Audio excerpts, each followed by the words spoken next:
Yikes. Oh, it was good stuff. I tell you this much. People are far less offended by things than you think. It's that small minority, Jordan hates it. That small group that's just allowed, Gotta tune it Volume out. is key. Yeah, what's going on, everybody? Welcome to the Awesemo.com NFL Marathon Matchups Strategy Show. Only 4 of these left. My God, week 18 is going to be absolutely brutal. I don't even want to think about that. But I love doing this show. Love having you guys with us for the long haul.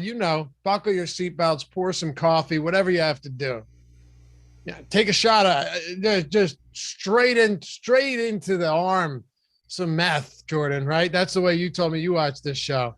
Just mainline some meth.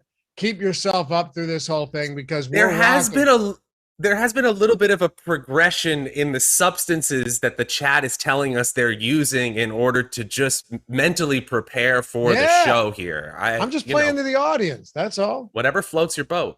I don't make the rules.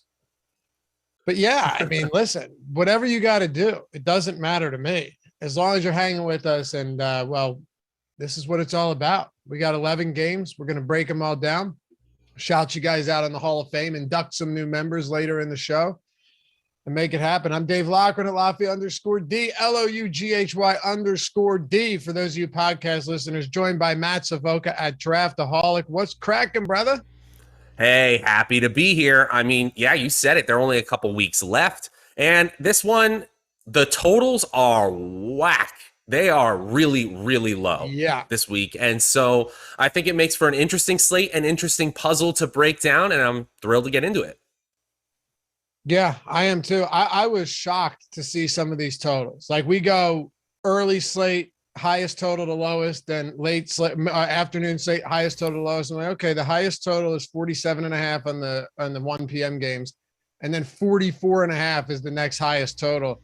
It's really crazy. The highest total on this slate is 47.5, Matt. That's it. We've got a sub 40 total. We've got a few in the 41s and 42s. But I said this on Tuesday with Ben and Jordan. I said it yesterday with Matt Kajeski and Eric. I kind of like these slates because a lot of times you won't have any, and injuries could obviously dictate this, but you might not have any insane like mega chalk stacks. And if you do, there might be some good ways to get off of it. But the thing, too, about these totals is it's not just that. It's Arizona's a 13-point favorite. Dallas is a 10.5-point favorite. Buffalo's a 10.5-point favorite. Philly's a 7-point favorite. Miami's a 10-point favorite. San Francisco's a 9-point favorite. Are you kidding me? Yeah, so there are teams in great spots. Don't get it twisted. Just because there are low totals doesn't mean there aren't teams with high implied totals, as you just laid out. So it's really about which of these teams that are underdogs are either going to show up as solid run back options, or just keep the game close enough where they might pull off an upset here. But there are some games in the afternoon slate that are more intriguing than the Vegas totals imply. We'll get into that soon enough. But yeah, I think these onslaught stacks could be a big thing in a slate like this. I do too. Pot Pharmacy is doing whippets to watch this show. See, that's inefficient because at longest you're getting like a minute, unless you've got just a stockpile of whippets. You ever watch the show? By the end of this show, you're going to be in the hospital. Yeah, I mean, you might not be in the hospital, but you'll be poor. Have you ever seen the show Intervention? Here and there, yeah. Okay. Jordan, you ever see the show Intervention? Yeah? Do you remember? It feels like I'm walking on sunshine. No? She was addicted to computer duster and whippets and stuff and just all day long. There are people that have said, look it up. Look, YouTube feels like I'm walking on sunshine. It will not be a music video that pops up first. I can promise you that much. But yeah, don't do that. Just have a cup. Just enjoy a cup of coffee with Matt and myself. I'm not trying to condone any of that behavior. Not on my watch. Anyway, Matt, we got 11 games, and I'm gonna say it. I think we have some good spots. I think we have some good games. And definitely here. Yeah, I think we do. So let's dive straight into it. Let's go out of the gate with and hit that thumbs up. How could I forget? If you haven't done so yet, it's greatly appreciated. Help us combat the YouTube overlords. Got to feed the algorithm. Keep them off our back.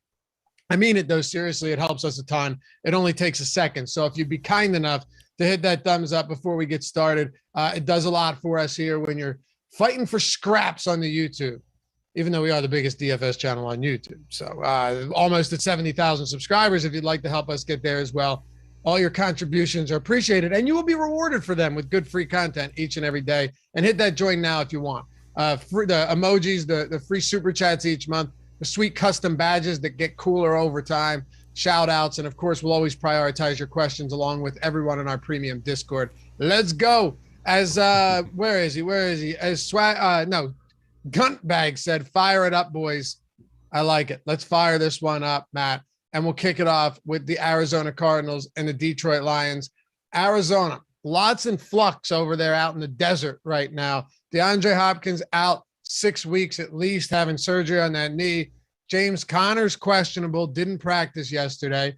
And Chase Edmonds still hasn't been designated to return from the IR. So this could go many different ways. We could be looking at an Eno Benjamin situation. We could be looking at chalk Chase Edmonds and maybe even some AJ Green in there without DeAndre Hopkins as 13-point favorites against the 1-win Lions.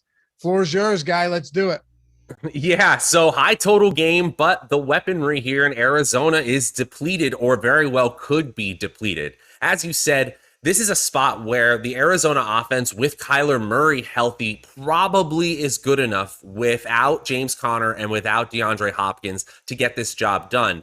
What we have in terms of chalk plays here completely depends on who's in or who's out, just as you outlined.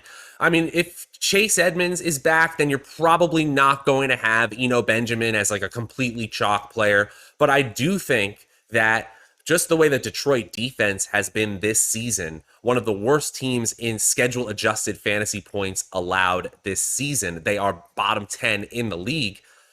Kyler Murray is going to find holes, is going to find ways to exploit this defense in the secondary, and they're going to try to bounce back after a tough loss to that Rams team. And it was really unfortunate to see Hopkins and Conner go down right at the end there in a way that's clearly going to affect this team going forward. You said it. I think AJ Green is the clear beneficiary here. He had 31% of the team's air yards over his last 3 games played as it was. That led the team besides DeAndre Hopkins in his games played. And then you're probably going to see a lot more of Christian Kirk and and Zach Ertz probably gets a bump in the receiving game as well. Kirk had a 70% snap share over his last 3 games. I think that bumps up to something like 80 or even 90% now with a much higher routes run. Still, I think Arizona takes the win here and can still pass without Hopkins. I don't see how they couldn't, honestly. I'm waiting to see what ownership starts to look like once we get better ideas of who's in and who's out. Like if James Conner doesn't practice today, that Wednesday practices are always sketchy to try and glean anything from. A lot of teams let their guys rest on Wednesdays, especially when you're getting as many carries and targets and touches as somebody like Conner is. So, I mean, I would say take it with a grain of salt until we have some more information. But yeah, AJ Green is somebody that he's not dead yet from a football standpoint, of course. 3.9% projected ownership right now. I'm pretty convinced that ownership is going to come up. No, that'll skyrocket. Right now we have Hopkins in our last ownership projection that was done this morning. That'll change obviously with the news of his surgery. Yep. So AJ Green solid. The backfield is where I'm most interested in though, because Chase Edmonds, viable pass catching back. James Conner has been a solid pass catching back as well. If both of those guys end up sitting and Edmonds still isn't able to make it back, Eno Benjamin becomes ultra chalk. And I will tell you right now, I think that I got to tell you, I think that even if that is the case and he's very chalky, I'm going to have a very tough time at almost minimum salary getting away from this guy on a slate like this. Because it's the Detroit Lions. The Cardinals are 13-point favorites. My concern is if James Conner and Chase Edmonds are active, then what do you do? I think that's a bigger question of what do you do if one of them's out, because the situation becomes far more apparent that you play Edmonds if Conner's out. If Edmonds is out, you play Conner and you don't think twice about it.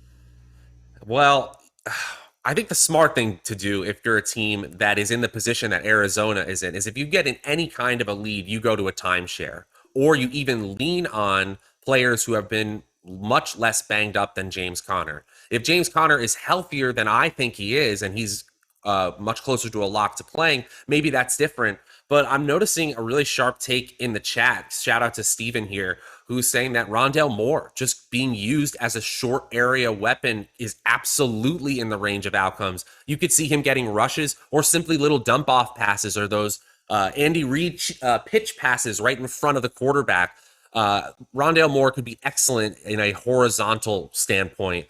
I think that absolutely happens here. You really only get a chalk option if Conner is out and Edmonds is out, or Edmonds isn't activated and Conner is deemed much healthier. Because if Conner is in and he's healthy, he looks really solid in our last run of projections that assumed his health. He was running back 2 on among running backs on this slate. And in expected fantasy points, that roll-up metric that I'm always using to describe a player's opportunity, he was number 1 amongst all running backs on this slate with 21.1 expected fantasy points per game over the last 6 weeks. So the usage has been there for the running back 1 for Arizona. Yeah, Rondale Moore could get some work in the run game. I mean, we've seen when Eli Mitchell's out, we've seen Shanahan use Deebo Samuel in that capacity. And hell, Deebo Samuel over the last, 2 weeks? Over the last 3 weeks, Deebo Samuel has 7 targets and 22 rushes. Explain that. You can't. It's a coach who just says, hey, I need to get 30 touches to a player. I don't care how he gets the ball in his hands. It's a good way of thinking. I have no problem with it, but it's just funny that he's not involved in the passing game right now either. We'll get to that game. But yeah, there's a lot of different ways to go with Arizona. This is a team that I'm very interested in. How many stacks do I want? I don't know, but with Hopkins out, if you wanted to go Murray with AJ Green and Kirk, I have no problems with that. You want to throw more in there, that's fine. But teams have really been able to stymie him at the line of scrimmage lately. It's been a problem. So maybe a couple rushing attempts will help him out. On the other side, though, you've got Swift, Hawkinson, and Jamal Williams all questionable. Jamal Williams, I think, is the most likely to be able to play because he was on the COVID-19 list and not injured. But DeAndre Swift and TJ Hawkinson, it looks like Dan Campbell is all over the map with these guys. If I had to guess, I don't think they play. Yeah, this is tough. This is really tough. We're recording this on Thursday. So at this point, on Wednesday, Swift was a DNP. Yeah, on Thursday morning. Yeah. At Wednesday's practice, Swift was a DNP. Hawkinson was a DNP. So that doesn't look necessarily great. If he's in, our projections seem to like him compared to salary-based expectations. He's right there in expected fantasy points, top 12 amongst all running backs. But it's hard to start any running back against a team when or in DFS, when they are nearly 2 touchdown underdogs. A player like Swift, with his elusiveness and his pass catching ability, can get there. But man, this is tough. This might not be my favorite of the potential run back spots here. I know the Lions got their first win. They're playing a little better as of late, but I don't know. I'm on Ross St. Brown. It might be the exception here, but I don't love these players that are coming back or possibly coming back. If Swift plays, I'd have some interest in him because his price is down considerably from where it was last time he was active. It's down $1,000. Arizona's run defense is one of the trouble spots on this team, but that's not enough for me to get to a guy like Swift. It would be strictly what is he able to do in the passing game. And we've seen that when they're playing from behind, Swift gets an immense amount of opportunities through the air. Second highest target share on the team when healthy, of course, behind only TJ Hawkinson, who if Swift plays, TJ Hawkinson might not play. This could just be a 11 target game for Swift, where if he catches 8 of them, even if he only goes for 60, but gets into the end zone, you're already just on receiving work alone looking at a good game at 6,300. But There's still a lot of speculation here if he even plays, Matt, if Hockenson plays, if Jamal Williams plays. But I'll say this much because it's still relatively early in the week. We still got a few days to go. I'm at least willing to revisit this situation once we get some concrete injury news. Yeah, that's fair. And in our latest run of the boom bust tool, DeAndre Swift does have a 4.6, a positive leverage score, meaning his chance of being in the optimal lineup pretty well outpaces his projected ownership, which is just 11th among running backs. That's assuming he plays. So I kind of like it there. Amon-Ra St. Brown has had enough opportunity. If you just look at the targets, air yards, and expected fantasy points even, he's 17th among all wide receivers on this slate, and he's 29th in salary. So the way I'm looking at it, he's a clear opportunity versus salary-based expectation play. But again, he's on the Lions, two touchdown underdog. It's tough. It's tough to like it because, he probably got a lot more usage because Hockenson and Swift were out. Right. Yeah, no doubt. What do you want to do with the Dallas Cowboys coming in as 10.5-point favorites against the New York Giants? Things look bleak for the New York Giants. Daniel Jones went and saw another specialist. I have no idea. He was limited on yesterday, so maybe there's a chance with that neck injury that he actually finds a way to get on the field. I don't know how much it matters at this point, to be honest with you. Saquon Barkley limited in practice. He's going to play. They always manage his reps in practice. And then Kadarius Toney, this guy can't catch a break. He hit the COVID-19 list just a few days ago. But on the Dallas side, I got to tell you, Ezekiel Elliott might be the worst priced player on this slate, in my opinion. Wow, that's bold. I mean, he's a bad value. He's a bad toast, value, man. I saw a great Twitter thread. I'm sorry, I don't remember who it was by, but basically comparing Ezekiel Elliott to Latavius Murray. The last year he was the bell cow on the Raiders a couple years back. That is not a good place to be compared to. No. Dak Prescott has been underperforming as a passer, and they still were able to get it done, pretty handily against a Washington team that just looked completely lost. So, I think this Dallas team is in a good spot. Obviously 10.5-point favorites. That looks good on paper. I do worry about these late season NFC East matchups a little bit. The volatility in the range of outcomes just a little bit higher than a typical NFL game. I think if you played out this game 1,000 times, you'd see a lot of games that went well under this pretty middling total, and then some that went well over. And it really depends on this Cowboys offense and how it forces the Giants to either come back or if it becomes just this slog, this defensive slog of a game. I think if Tony Pollard is back in the lineup, that would make a big difference, to be honest, because they get no help in the backfield from Elliott. The one player I do kind of want to get to is CeeDee Lamb, underperforming a little bit, but his expected fantasy points compared to his pretty lofty salary-based expectations, still really solid. Amari had the big game last week, so I think I want to go back to CeeDee Lamb here. I'm going to expand upon why I think Ezekiel Elliott is the worst value on the slate. Now, one might say, yeah, but they're 10.5-point favorites against the Giants. You might say that, and I understand that. But we have to put this in context. Last week, they were up big against the Washington football team. Apologies.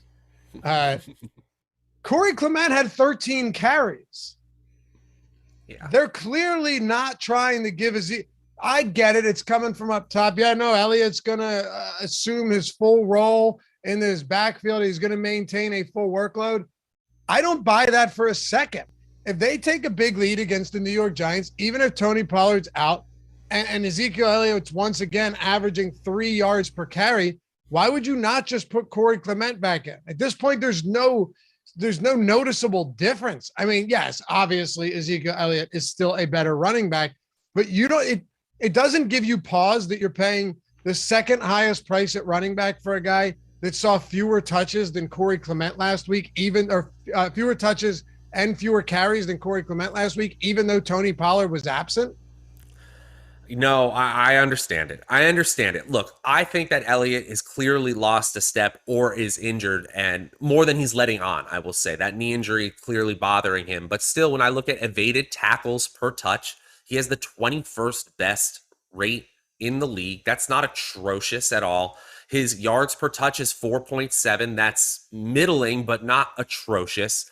His breakaway run rate, his ability to turn a single rush into 10 yards has really vanished. And that was something he had as a younger player, no doubt about it. He's 45th in the league. Only 2.7% of his rushes this year have gone for 10 or more yards. That might be an indictment of the Dallas offensive line to an extent, but, looking at the games, it doesn't look like that. It looks like Elliott has lost a step here. Look, if you read those metrics off to me and we're like, yeah, and he's only 6,200, I'd say, oh, yeah, okay, that's fine. 21st, middle of the league in yards per carry. He's priced like he's a stud, and he's not anymore. It pains me to say it, but he's not anymore.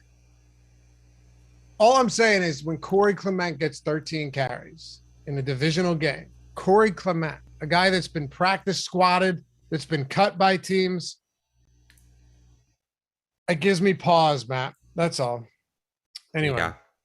What about Amari? I guess I will counter with one thing, which was by the second quarter, Dallas's win probability was over 90%. That affects game script. We're going to see that in things like game script adjusted rush rate and pass rate. They're kind of middle of the road in game script adjusted pass rate, but in a singular sample of last week, they're up over 90%. I'd give Corey Clement a lot of touches in that situation. That's kind of my point, though. They're double-digit favorites again this week.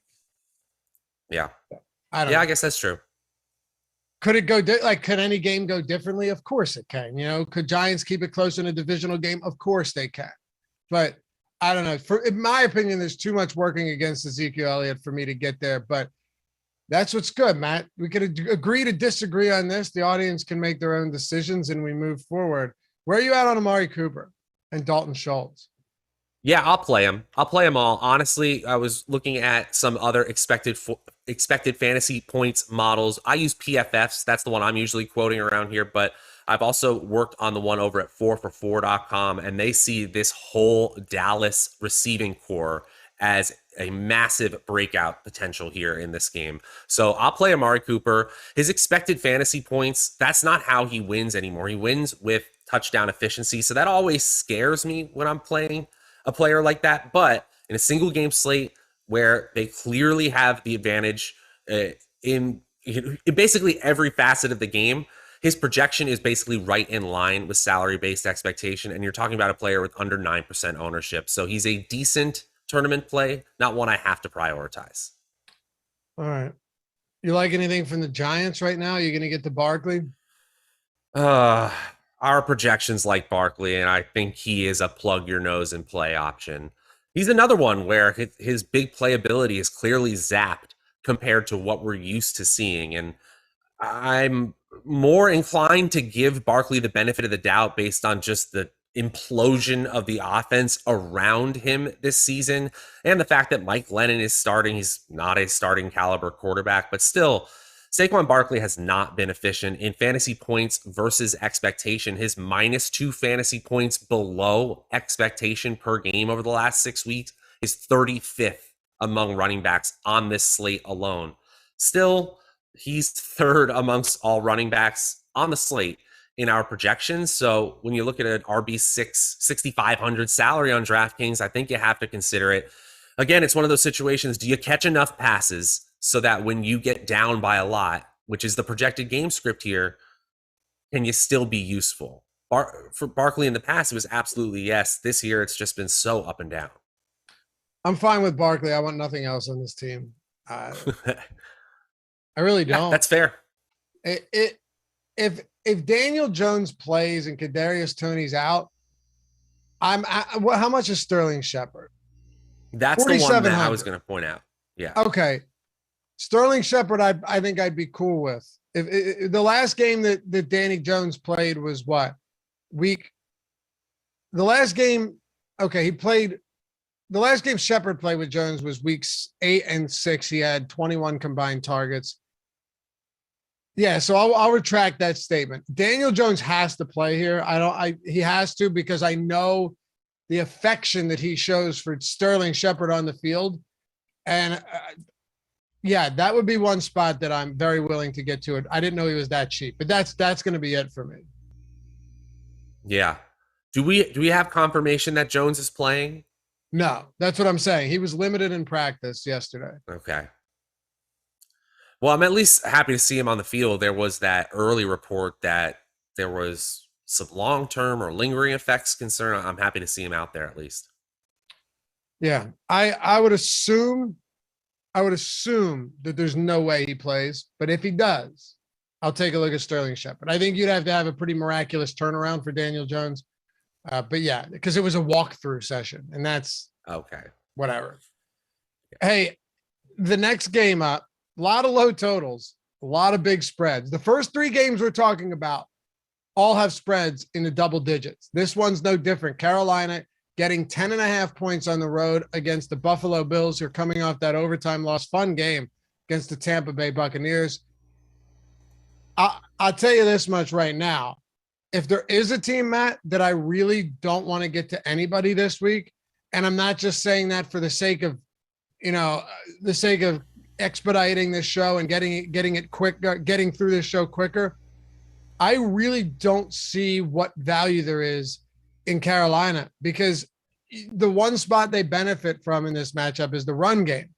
Are we confident, though, that they keep this game close enough? And even if they do, is Chuba Hubbard on the field enough, or is Amir Abdullah out there for, 60% of the snaps doing absolutely nothing?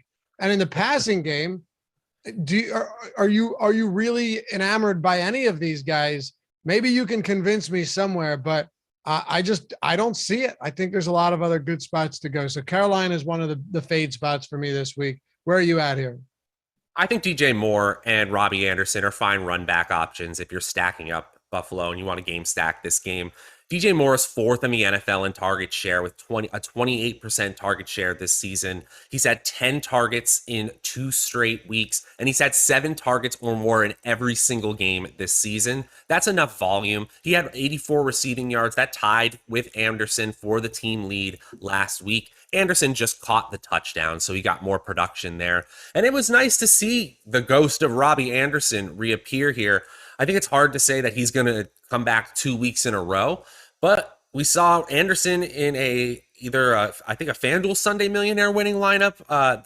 Anyway, he was at under 1% ownership last week. I think you'll see his ownership climb a little bit, but right now he's projected at under 3. If you say the Buffalo offense is going to bring it on their side of the ball, Robbie Anderson has a decent chance if DJ Moore doesn't hit. Right now, Moore has a wide receiver 7 projection and his wide receiver 17 in salary. So he's definitely a value play. It's crazy that Newton's been benched in back-to-back games and now he's starting again. But didn't they say he wasn't benched? It was like a situational thing that he doesn't know. I think he doesn't know the playbook for certain 2-minute drill stuff. He got benched. You think he got benched? It's possible. I don't know anything. I don't either. I'm purely speculating here, but I don't know. Back-to-back games, you're getting smoked. Yeah, I don't know. And then Sam Darnold's coming back, but Newton's still starting. So does he get benched for Darnold, who then gets benched for PJ Walker? Don't play the quarterbacks, I think, is the safe way to do it. Even though Cam Newton has rushing upside, it's tough to get to. Well, if he really doesn't know the 2-minute drill, and that's why he's getting benched or taken off the field, that's even more of a reason not to play him, because then that just means that he's probably going to come off a decent amount this week too. I'm fine with the run back options like you're talking about, but I do want to point out we can make the transition to Buffalo. I don't think it's crazy to go Buffalo run back or Buffalo stack with no run back at all. If this ends up being a 41-7 game, nobody's going to bat an eye at that final score. So if you want to run back, obviously, yeah, DJ Moore makes sense. Robbie Anderson has that burner speed if they can get in the ball, but I'm fine with just loading up on Buffalo too. Pot Pharma in the chat says, if Cam wasn't benched, Nixon wasn't impeached. I usually don't like the political talk, but I'll make an exception for that. That's hilarious. I like that.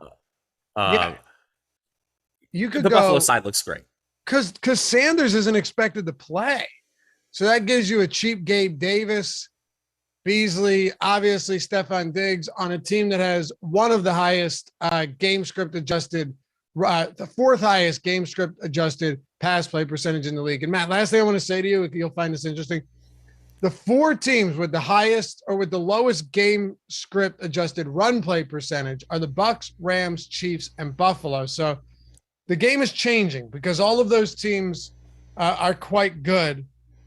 Namely the Bucs and the Rams, and the Chiefs definitely playing really well right now. They throw first, and so does Buffalo, and that helps for stacking a lot. Sure does. Sure does. You can play Diggs. His projection is right in line with salary-based expectation. Drink. Dawson Knox too. He's at tight end 10 in our projections, and so you can play him at 5,100. I still think Cole Beasley and Dawson Knox, they're the ones who negatively correlate with each other. Their snap shares differ, and depending on game script, they see the field where the other one doesn't. So if you're using something like our Fantasy Cruncher add-on, go ahead and make a group there and add a negative correlation to the other when you play one. But I do really like them compared to salary-based expectation. You got to say that Gabriel Davis is a value because Emmanuel Sanders is not expected to play here. Gabriel Davis was already getting more work in this passing game over the last 4 weeks, and now he has a 3,700 salary on DraftKings. Absolutely, sign me up for it. Jalen Waddle to the COVID-19 reserve list. I just saw, man. This is be nice to your favorite football content creator this week because keeping track of this has been tough this week. Difficult. It's been difficult. So we'll get to that game shortly, but that is going to change a lot. Devontae Parker, mega chalk. Gotta be. Absolutely has to be. Mike Gesicki, his ownership. Too. They're facing the Jets, man. Yeah. They're facing the New York Jets. I'm thinking of all those fantasy teams that are staring at the first round of the playoffs and now have to deal with this. It's a bummer, guys. I'm sorry that we all got to deal with it. Let's work through it. We'll get to that game in a couple here. I'm just waiting for the other shoe to drop, and all the guys on my fantasy teams are decimated. Sucks. It does. It does. Absolutely. Self-pity, man. That's what it is. I feel bad for myself. I feel bad for our viewers. Feel bad. We can commiserate for a moment. It's annoying. Yeah. Just like injuries are they feel like an arrow dropped out of the sky. So does this. So it's the same thing. It's cool. In all seriousness, I have a lot of Devontae Parker on my fantasy teams and no Jalen Waddle. So what are you gonna do? And we're back at the value. Let's roll. And we're back. I guess I'm not as empathetic as you are, Matt. But Gabriel Davis without Emmanuel Sanders is doubtful. We essentially know that he's missing at least a week here. All is essentially known outside of him officially being ruled out. Gabe Davis had 7 touchdowns as a rookie. Josh Allen has been targeting him pretty frequently lately in the red zone, and that's a good spot. He'll be popular, but I'm okay with that in a spot where they have a very high implied total. Stephon Diggs. All of these guys, you touched on it a bit, but I'm just curious, where are your priorities here? I want to get to Diggs if I can. His expected fantasy points, 4th among all wide receivers. His projection, 4th among all wide receivers. Salary, 4th among all wide receivers. That's absolute go for me. And I got to say, probably Gabriel Davis after that. Just because the salary is low, the expected snap share is going to be high. And like I said, Dawson Knox and Cole Beasley, not that they can't hit, or there is a slim possibility they hit together, but for the most part, they've been cannibalizing each other's work. I will say the other priority play here, the Bills defense at 3,100 against Carolina, a mistake-prone team that keeps switching quarterbacks. Yeah, you can play them in cash games. Their ownership's creeping up. They might not be the best tournament play. For sure. But with Gabriel Davis, anytime you can get a guy playing 85, 90% of snaps on a Bills offense as a receiver, At near minimum salary, I'm going to be getting. He played 83% of snaps last week. Emmanuel Sanders played 14%. So, maybe McKenzie plays a few extra. Maybe Jake Kumaro gets out there a bit. But I think you're looking at 80+% of snaps for Gabriel Davis. I like that. Yeah, absolutely. Anything else here, Matt? Yeah, I'm seeing in the chat, Aaron is saying Beasley going is going to have a huge game here. I'm still trying to figure it out. If Chat can enlighten me about what causes the discrepancy in his usage, I'm really, really interested here. He ran 49 routes, got 11 targets last week, and caught 9, but the big games that we saw last year from Beasley have kind of evaporated. He's had one 100-yard game and 2 other games above 85 yards. It's still possible.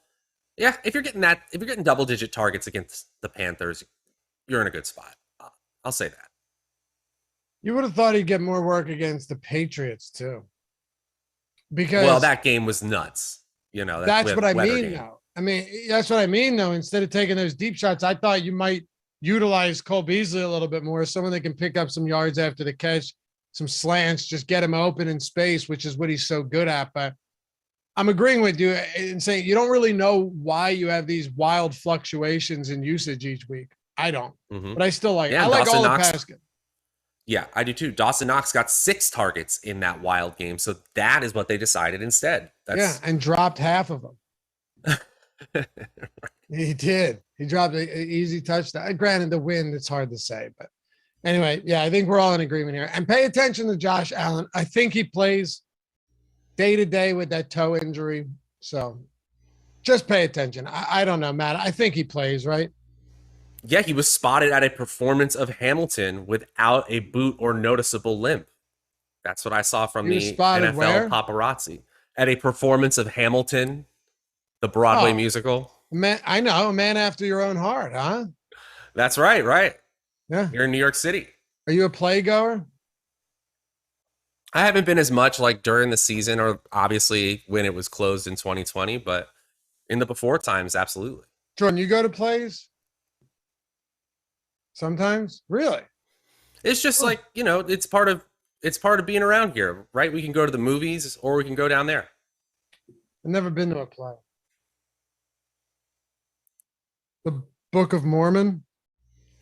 Oh, I thought you were talking about because didn't Matt Parker and Trey Broadway Stone Bro Down, I believe, is the name of that episode. It is a phenomenal episode. Bro Down? Which one was that? Oh, yeah. Yeah. All right.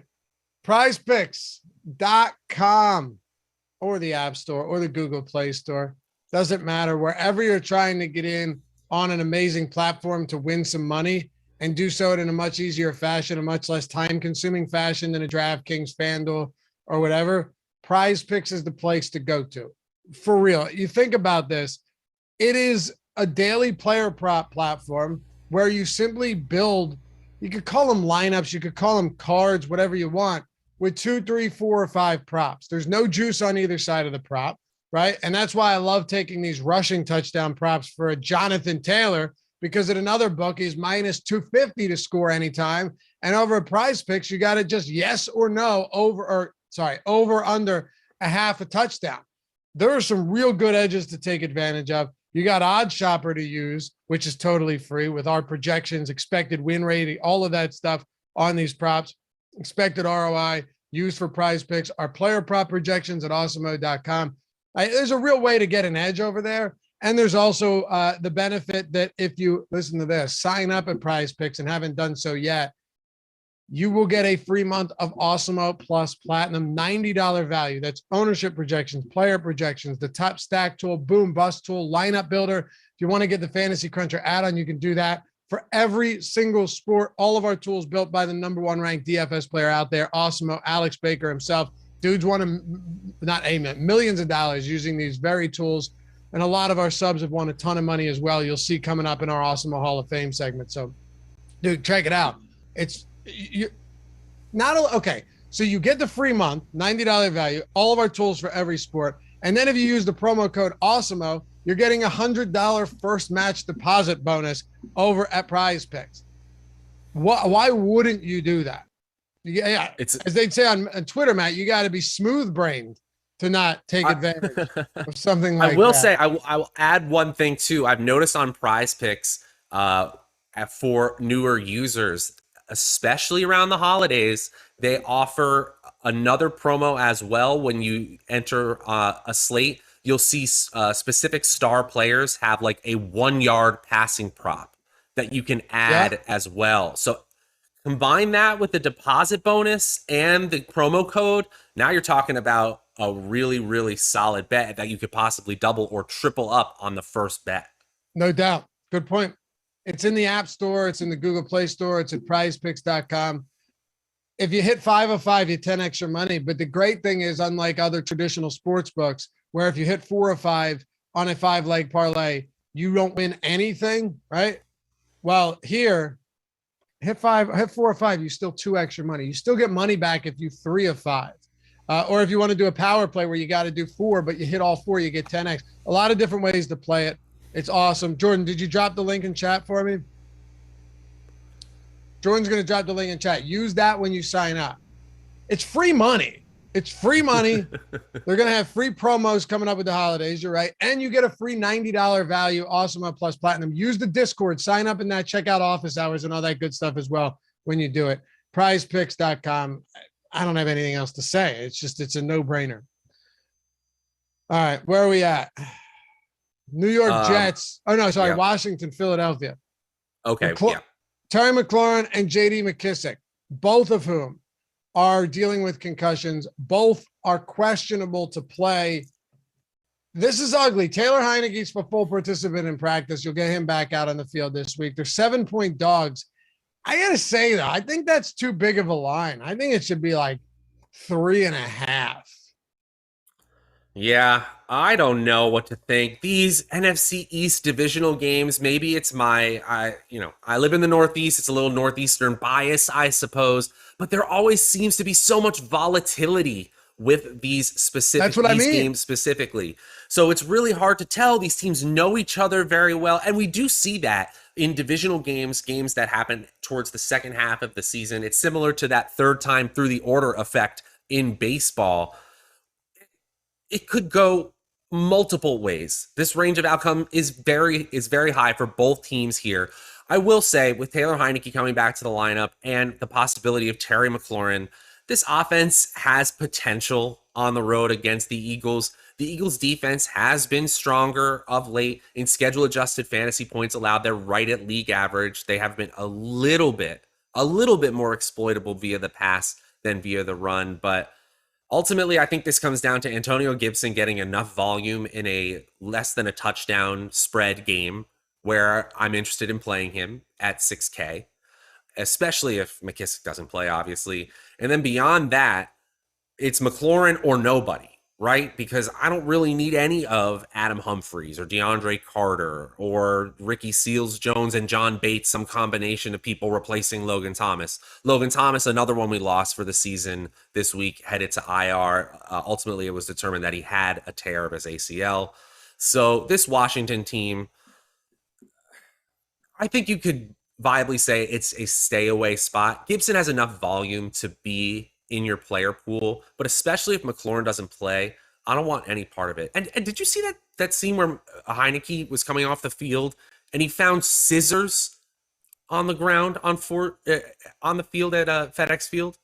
No, on the field or on the sidelines? No, like on the field, like he reached down into the dirt and they were like shears, like giant scissors. What? I missed it. Look it up. I'm hoping they were laying flat.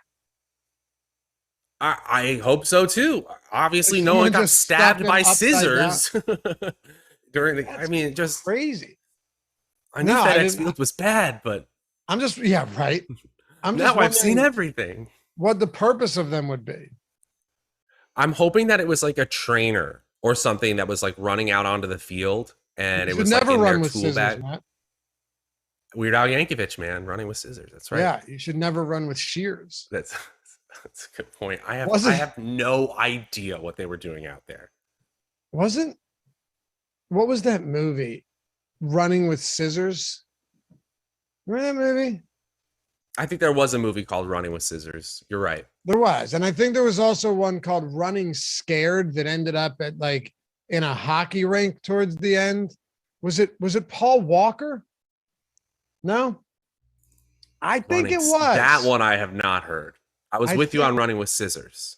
Running Scared. That's a Ryan Murphy joint. Wow. I think it was Paul Walker. It was. Yeah. I think it ends up in a hockey rink at the end. Someone with a better memory than me could tell me. Not that it's important. Hey, hit that thumbs up to at least get us to 50. 3 away from 50 in this marathon matchup show. I don't have anything to add for Washington, Matt. I think you covered it nicely. Earlier in the week, we had Antonio Gibson projected really high. He's still up there. I have some reservations about Antonio Gibson this week. Just, I don't know how this offense is going to function. I'll still get to him. I think we all liked him a lot last week, and we saw how that ended. That doesn't mean I'm going to be worried about him this week because of last week, but really dysfunctional offense. If JD McKissick returns, that makes it even worse. So a situation worth monitoring. We have NFL strategy shows tomorrow, and then Sunday, 4.5 hour live before lock, all the way up till 1 p.m.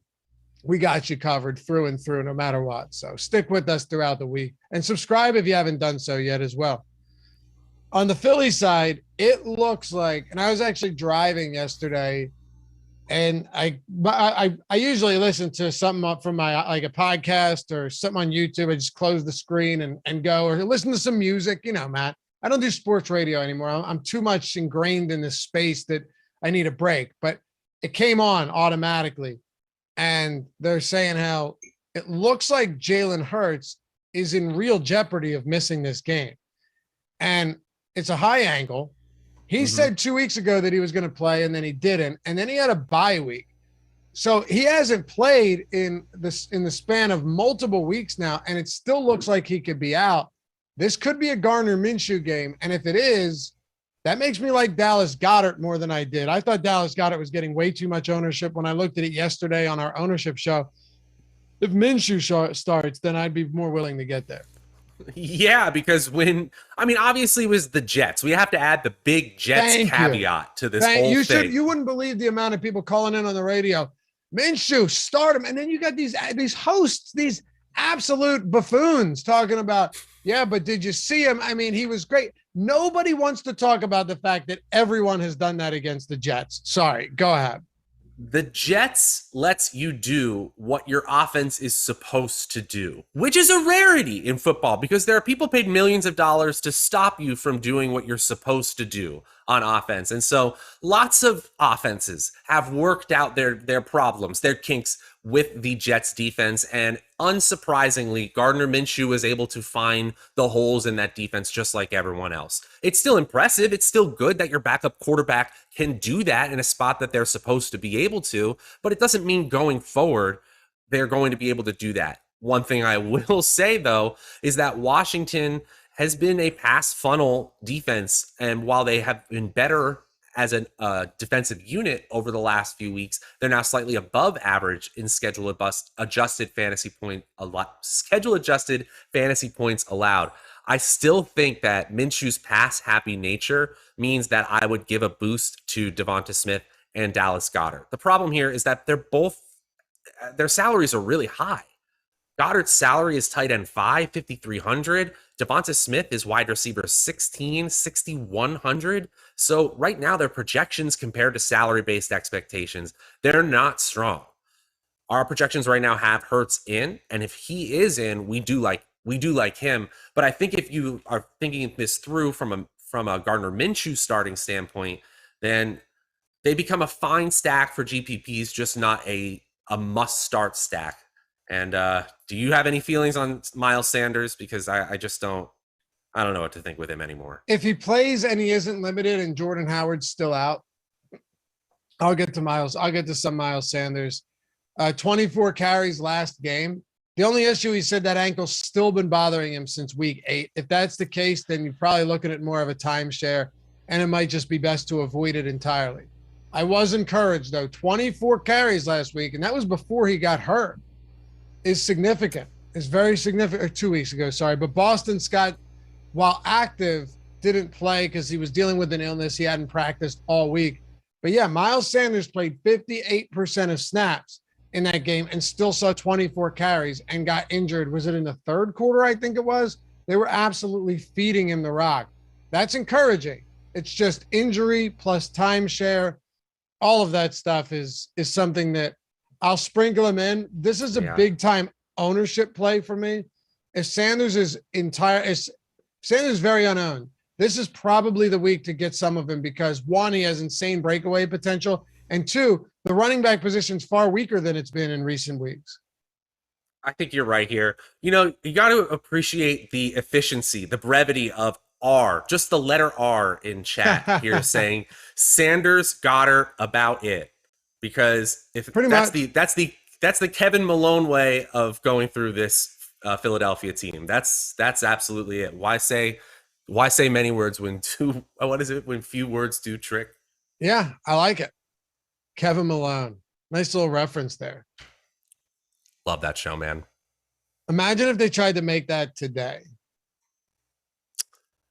I never could. I think Peacock should give them all the money to do whatever they want because I would watch it in a heartbeat. And they could be as rowdy and raunchy as they want because they're online.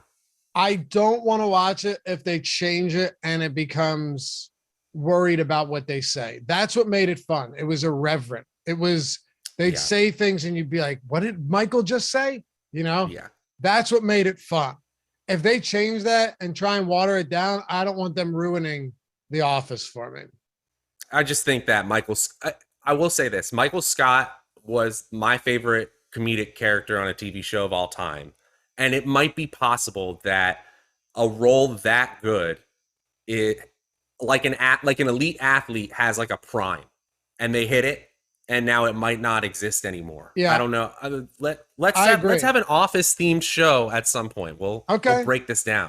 I like it. I don't think they could do it though. I have real reservations about them being able to replicate anything. You know, I think you're going to have them come in and be like, well, we can't do this anymore. We can't do this. And they'd say, well, no, we don't want to do that either. And then it's like, okay, that's not fun. Well, that is the absolute, last thing I'll say, the absolute pure beauty of the whole show is that it was the changing times, right? It was the fact that there were these bosses that couldn't say all this stuff because of the times, but were still in their roles, you know, so it literally kind of exemplified what happened over the course of those, mid 2000s into now. Yeah. I said it yesterday, Matt, the golden era of our age, of our years for movies, for comedy movies and shows was like 2005 to 2012, 13 with all of those incredible movies. Mm-hmm. They all suck now. I'm still salty. Go watch Bad Santa for the holidays. Somebody tweeted at me because yesterday I said when my daughter's 3, she's going to watch Bad Santa with me. And I was completely facetious. He's like, yeah, I sat down with the kids yesterday to watch it. And I'm like, oh no. Oh, he thought I was serious. Fortunately, his kids are 17 and 19. So that's okay. But that's one of the raunchiest movies out there. I mean, and he's like, by the way, I bet you $10 you would never let your daughter watch that when she's 3. And I, of course not, man. Are you kidding me? Of course not. Anyway, we gotta get moving. Some of these games are just bad, but yeah, Miles Sanders. Week 18, we're gonna be here for 9 hours. Yeah, block out the whole day, fellas. Do you like anything from the New York Jets this week? 10-point dogs against Miami. No, I don't. I really, the backfield is a timeshare. The wide receiver core no longer has its most explosive player in Elijah Moore. Corey Davis is done for the year. Jamison Crowder and Keelan Cole Sr. do not a receiving core make. I feel bad for Zach Wilson. You know, if you're in the Millionaire Maker and you just want to just throw something at the wall, that's fine. But no, this is a bad situation. This is a bad situation. If I'm going anywhere here, it would be Carter.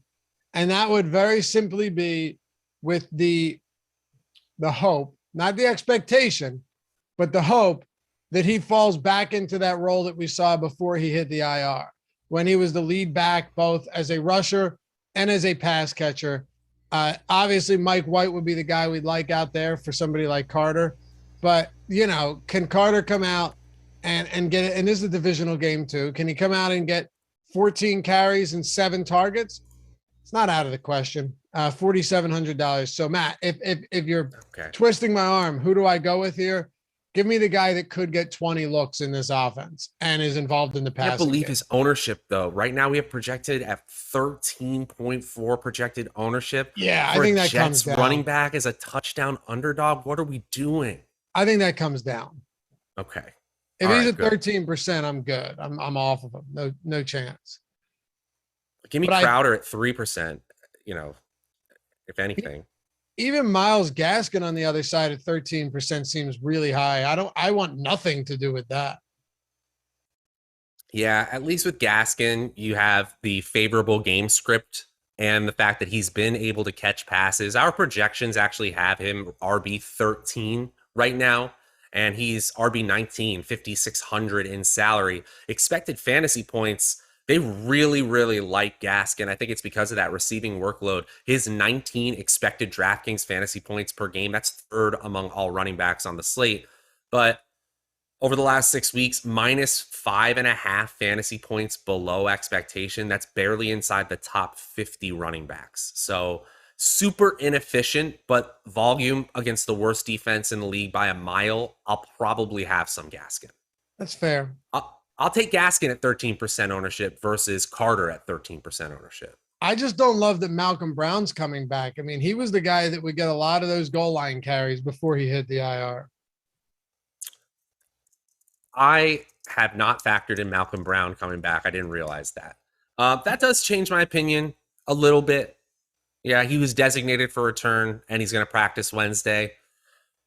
You don't need, The reason I was liking him was because of clarity of opportunity.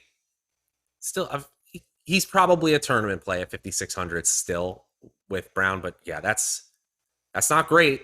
The ball's gonna have to go somewhere without Waddle this weekend, though. Sure. Oh yeah, and that's actually a very good point as well. Maybe Gaskin sees a little bit more of that passing down work, but also, this team is not afraid to spread the football around. When you actually look at some of the players that have been involved in the passing game here, Waddle's at 23%, Parker in the 6 games he played at 22%, Gesicki's at 18, Gaskin at 12, Albert Wilson at 11, and then Will Fuller's only played 2 games, so that doesn't really matter. But does Preston Williams get involved more? Does Albert Wilson become just overall more involved?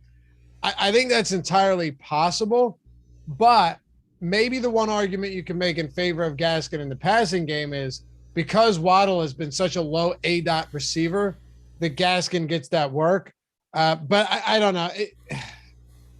It's a tough one for me. It's a really tough one for me because it could be Preston Williams. It could be. Honestly, this is the thing I'm seeing here.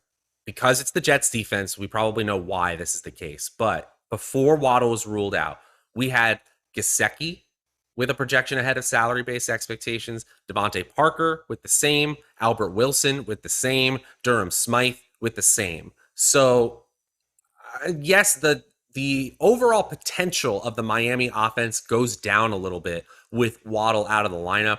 But still, if we like all those players that much before Waddle was out, we got to say we love him after he's ruled out here.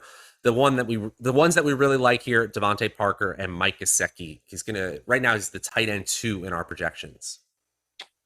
I'll be honest, I didn't really like these guys before Waddle. I know our projections do a lot. So, take them over my word. But I was not huge on these guys prior to Waddle being ruled out because Tua just doesn't attempt deep balls. They don't really open up the offense a lot. They move the football, but it feels like one of those games where they could just kind of methodically move the ball downfield. You score your 24 points and you go on about your business. So, but now that you're concentrating this offense even further with Jalen Waddle out, Will Fuller's not expected to practice or return this week. Yes, Devontae Parker and Mike Gesicki, even if Tua is the type of guy that is not the most conducive for big fantasy games, those guys become far, far more appealing. So I'm coming around on them now that Waddle's out. I agree. Tennessee and Pittsburgh. Titans 1.5 point road favorites, 41.5 point total. What are you thinking here in the run game for Tennessee? Any Foreman you want to get to? Any Julio Jones in the passing game you want to get to? Anybody you like here for Tennessee? Hey, you called it. You said that Foreman was their guy here. And, while it hasn't been perfect, he definitely got the most of the running back carries here. So, and if they weren't blowing that, if they weren't with a huge lead over Jacksonville late in that game, I'm pretty sure Foreman would have got a lot more carries in the fourth because he got nothing in the fourth. Yeah, that's true. That's true.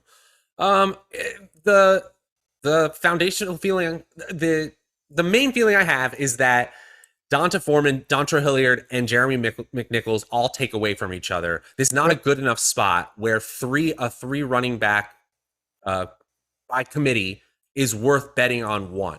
If you are trying to bet on one in a large field tournament, I understand why Donta Foreman could be that player. In expected fantasy points, his running back 26 ranking at just under 10 expected fantasy points per game is right in line with his salary-based expectation. But this game really feels like it could go under its already low total. This doesn't feel like a game where either team is going to be upset if this game just turns into a defensive slog. While both teams rank slightly below average in schedule-adjusted fantasy points allowed, especially the Steelers, they've been easier to exploit on the ground. So now I have to kind of get this running back call. I just really don't like this game. If I have to decide one, it's probably going to be Foreman or Julio Jones in the passing game. I get it. Yeah, I get it. I'm not opposed to that at all. I will say though, like Ferkser. It is interesting. Foreman had 13 carries in the third quarter, up until the third quarter, and then it was Dontrell Hill, or it was Jeremy McNichols who had 8 carries in the fourth. Do I think that Foreman in a close game would have had all of those carries? No. Would he have gotten more had this not? I mean, look, at this rate, you knew that this game was the Jaguars are just a truly dreadful team. They just fired Urban Meyer. It was disgusting. Yeah, I think the thing with me though is Pittsburgh is allowing 5 yards per carry. 5, Matt, on the season. That is inexplicably bad. That is really, really, really bad. We saw Dalvin Cook come back with that shoulder injury and annihilate them. Dalvin Cook is not D'Onta Foreman is not Dalvin Cook, and there is a timeshare there for sure. And D'Onta Foreman got the goal line work too when the game was meaningful. I'll go back to the well with him. Like I said, not a ton. I'll get a little bit of Foreman this week because if he just runs roughshod over Pittsburgh, they're going to stick with him. And I think this game will be closer than last week, 1.5 point spread. Not a priority play by any stretch, but if you want to get over the field on D'Onta Foreman right now, you're getting 5%, 6-7% of D'Onta Foreman, and I'm okay with that. I mean, he is in the optimal lineup 5.5% of the time, 17th among all running backs. Positive leverage score, meaning his chance of being the optimal outpaces his current projected ownership. I get it. And Pittsburgh, atrocious against the run as of late. Any other thoughts on this side? If not, flip it on over to Pittsburgh. Yeah, I think we can flip it over to Pittsburgh. Once again, with just a few words, just summarizing this game intelligently here. Steelers have better weapons. Tough game. Yep, that's right. There is a concentration of offense here that we can be sure of in a way that isn't really true with Tennessee. It is looking like a tough matchup for this offense here. And honestly, there's not a lot. I don't even know what to think from that game. It was almost like the Steelers played 2 entirely different games last Thursday, one first half, one in the second half, because that passing offense really came alive. Ben Roethlisberger had his best statistical game of the season after looking like they were completely done. I'll have some Deontay Johnson. his 7,500 salary isn't enough to keep me away. He's third on amongst all wide receivers on the slate in expected fantasy points per game. Chase Claypool is much tougher for me. Right now, we have him projected outside the top 35 wide receivers. So if we're going to anyone other than Deontay Johnson or obviously Najee Harris, he's fine. His salary is just really, really high. It's Pat Freiermuth for me. 4,500. His expected fantasy points are ahead of salary-based expectation. Clearly getting usage in the red zone and no Eric Ebron to be concerned about. Freiermuth is second in the league in red zone targets since week 7. How do Isn't you this not? sort of? Yeah, go ahead. Go ahead. Oh, I mean, how do you? This is exactly like what happened when they felt like they had lightning in a bottle with a young Juju Smith-Schuster. They installed him at the goal line, and they just boosted his confidence, and all of a sudden they had a star in their hand. Would you say you have priorities for this team this week in context to the slate? I really think Deontay Johnson is one of the best receivers in the league, Yes. the target floor for him compared to other players, like we were espousing DJ Moore because he's getting 7 targets in every game. Deontay Johnson has had 12 or more targets in over 50% of his games. It's just the ceiling is fantastic because you can do so much with that amount of opportunity. So even though his chance of being in the optimal lineup is slightly below his projected ownership, I'm still going to get there with that salary continuing to rise. So am I. Matt, he's got double-digit targets in all but 2 games. Outrageous. And yeah, it might be Ben, but hey, Ben made a couple nasty throws. That throw to Freiermuth at the end of that primetime game, I can't remember if it was Sunday, Monday, or Thursday at this point. They all blend together. Was sick. I mean, Freiermuth, it's a tough catch. He got pancaked in the middle of the end zone, but you got to grab that. Perfect throw by Ben. I thought Ben in that second half was on the money. And he's just at the point in his career now where you're going to have some bad spots. You're going to have some bad weeks, bad quarters. But when it comes to Deontay Johnson, it hasn't really mattered. With that type of volume, I'll get there happily. I think, too, with Najee, that offensive line is truly dreadful. It's really bad. But if you're just looking for a guy where you can lock up like 25 touches every week, this is your guy. You know, if you're just playing for volume and saying he's going to get goal line opportunities when they get there, he's going to be involved in the passing game, and he'll be the only damn guy in the backfield to touch the ball other than maybe one opportunity for Benny Snell. This is a guy that every week will give you that volume, if nothing else. Absolutely. It's hard just because if he were on with an efficient offensive line or a consistently productive offense, he'd be competing for RB1 overall this season. And you're not getting any sort of discount. His 7,800 salary is first among all running backs, but he's showing up in the optimal lineup 10% of the time. He's clearly a strong play. Fun game, kind of, because you don't know what direction that one's going to take. It should be low scoring, but concentrated offenses, once again, can lead to good things, even if there isn't a ton of volume on both sides. Pittsburgh's offense, we know, is pretty concentrated. Houston and Jacksonville. The Houston Texans will be without Rex Burkhead this week, Matt. That's about it. David Johnson activated from the IR or for the COVID-19 reserve list. So no Royce Freeman week once again, which is a good thing. The one thing that I'll get to here, and I will say, Davis Mills, give the boy some credit, man. Give the young man a little credit here because he went for 331 yards and a touchdown against Seattle. I don't like him this week. That's not where I'm going. But I will say that when he starts games, Brandon Cooks has a monster target share. And if that is the case, give me Brandon Cooks at a really relatively decent price against the Jaguars team that is in complete and utter turmoil on the other side of this game. But that's it for me. It's Brandon Cooks and nothing else. Yeah, I this is a narrative take for sure. But let's give a short round of applause here because the Jaguars did the right thing in getting rid of Urban Meyer. They absolutely did the right thing. And we have seen teams, when they get rid of that bad apple, they come out fired up. This year, we've seen it even where, they have there's behind the scenes turmoil, a coach is out the door, and boom, that team has a spark.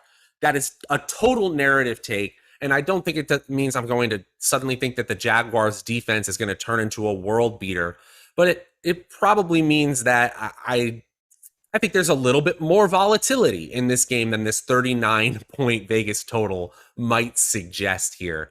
One thing I did look at with the Houston Texans is obviously Brandon Cooks is first in target share, but over the last 3 games, Brevin Jordan and Pharaoh Brown have tied for second in targets. That surprised me. Brevin Jordan's still sitting there at 2,800, 23rd among all tight ends here. So if you're looking for a player who has solid goal line potential, already a couple touchdowns this season, that is an off-the-wall GPP play.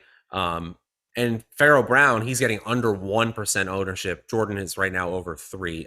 Other than Cooks and those 2 off-the-wall plays, I'm probably not getting to Mills or the running backs. Brevin Jordan to me is perfectly reasonable. Couple end zone looks, as a matter of fact, recently. I don't mind him at his price point whatsoever. Cooks is the guy, though, that Davis Mills on the field, 30+% target share. It's hard to get a 30% target share, even if it's hard to get a 30% plus target share at 5,800, even if Davis Mills type is your quarterback. So I'll take the opportunity at 5,800 for, anywhere between 10 and 14 targets. I'm fine with it. I don't buy into the narrative personally, Matt. I think it can go one of 2 ways, which means I just back off of that. They could just be in such disarray that their emotions get to them. I don't know. I mean, the Carolina Panthers fired Joe Brady. Might not be the head coach, but they get rid of him, and then they came out and laid an egg. Yeah, I know. I'm just happy to see it, to be honest. I know what you're saying. Oh, me too. He needed to go. At the same time, though, let's just assume that there's a positive narrative here. Tell me where you plan on going with Jacksonville. It would have to be James Robinson, right? Yeah, it would be a lock on James Robinson. It makes all the sense to just kind of run out the season here. Obviously, give Trevor Lawrence some opportunities to throw the ball, but James Robinson right now is coming in as a top 5 running back in our projections, and he has a 5,400 salary. That's outside the top 20 in terms of running back salaries this week. Absolutely sign me up. It's because of the fact that Carlos Hyde was inexplicably being utilized, and I don't think that there's much of a chance that happens anymore. So I'm cautiously optimistic. I was thinking about this morning as I saw the news about Urban Meyer. This period of time where a team has a young quarterback like Trevor Lawrence and no coach at all is actually the time that a team has the most hope, because they could get the most innovative people. But what's most likely here is that they're going to bring in some consulting firm to recommend Jeff Fisher or some other coach who's been 500 over a 500 game sample. And, they're back to the status quo here. But Jaguars fans, I'm really hoping you get some innovation, someone to figure out things with Trevor Lawrence. He was one of the best prospects we've ever seen in college. I just don't know if I want to go to this passing stack this week. Against Houston, I guess you could play Marvin Jones or Laviska Shenault, but they're 11th in our top stacks value ranking, so it's not an option you got to go to. For me, it's really a James Robinson thing, like you said. And it could backfire as well. Another thing, too, though, James Robinson's playing hurt. That's the only thing I don't like. He's clearly banged up. I mean, he's been barely able to go for the past few weeks. Just fought. If you believe the reports, and I'm not saying you should or shouldn't at this rate, I don't know. But dealing with a heel injury, a knee injury, efficiency could be an issue. Also keep an eye on Carlos Hyde, too, dealing with the concussion. He didn't practice yesterday. If he's out, then you're down to Dare Ogunbowale. If Robinson is chalk, I think you can make an argument for getting away from that. If he becomes mega chalk here, and we've seen his efficiency lately continuing in our boom bust tool, we have Robinson in the optimal lineup. It's Thursday. This could change. He's in the optimal lineup nearly 21% of the time, a fifth of the time. That seems so high. It might change. He's a good play. I'm not saying he's not a good play. It's just, I don't know. I guess you just have to trust that he's okay to go out there and he's not banged up enough to make a difference. We'll see. Yeah. But yeah, it's rare that they're favorited in any game. So Robinson's the clear top option on this team. What do we have him projected at for ownership?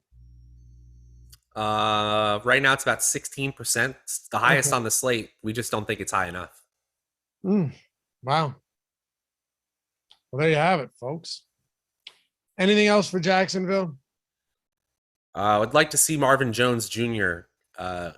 Get some more targets here. His expected fantasy points has been outside the top 35 wideouts, and I do think that he is the only player with any semblance of being capable of being a number one option in this passing game. If you guys didn't watch the Showdown Strategy show with Matt Kajeski and myself today, I recommend you do so. But if you didn't, I'll fill you in on what I was talking about and what I've been saying throughout the week. I don't want to steer anybody wrong when I'm talking about like our website or promotions or whatever that is. And usually when we have an insane promotion, you'll tell that I'm actually genuine and saying you should take advantage of this. Our Express Pass is less than, Jordan, is it $3.95 or $4.95? You're muted. $3.95. Okay. $3.95. And it includes not just a lot of main slate content, like the lineup builder light, the rankings and all that stuff, all of the content and tools for the tiers, but everything for showdowns. So the top plays tool, the showdown single game plays tool, where you take running Alex Baker made this. He's explained that it's an amazing tool. Running simulations, you're getting the top play probability, the optimal captain probability, the ownership projections, the player projections, all of that for showdown slates and single game slates. If you do it today, I don't have a promo for this at all. That's what I'm saying. There's no promo for it. It came to me the other day. I said on Monday, or on Tuesday, wait till Thursday. If you do it now, you get all of the showdown tools for less than $4 a week, plus some main slate stuff. But that's tonight's showdown. That's 2 Saturday showdowns, Sunday night football, Monday night football, and Thursday night football. Matt, that's 6 different showdowns that you're getting for under $4, not including all of the other tools. But it seems to me like if you were ever thinking about taking advantage of it, you do it this week when you've got that many good showdown games to play. Yeah, great timing here and a great price. Get in on this. Yeah. And if you don't want to, again, it doesn't matter to me. I just figured if you've been wondering and you've been hovering, wondering when there's a good spot to get in, this is it. And if you want to take advantage of everything on the site for the week, use the promo code NFL Strategy Show, all one word. Get all one word, all caps, get 25% off your first week. All right, Matt, let's go to Atlanta and San Francisco. Another huge spread. Atlanta 4-point dogs on the road against the 49ers. What a mess of a team this is right now. You never know when Russell Gage is going to show up. Cordero Patterson's been perfectly fine, but his volume in the passing game, his efficiency, I should say, in the passing game has definitely taken a step back, as I would assume all of us anticipated eventually that he couldn't sustain 100 yards per reception. He's fine. The run game, though, he's getting a decent amount, but this is not a good spot.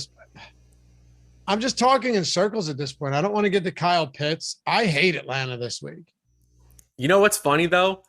They're sitting there at 6-7 because of tiebreakers right now. They are the second place team in the NFC South. It's crazy. They're currently and they suck.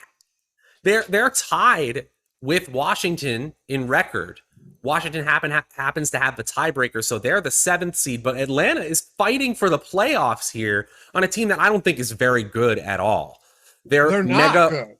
Yeah, I agree. And their defense has been a liability this year. Right now in schedule adjusted fantasy points, it's gotten a little bit better, but they're still well below average in that metric to opposing offenses.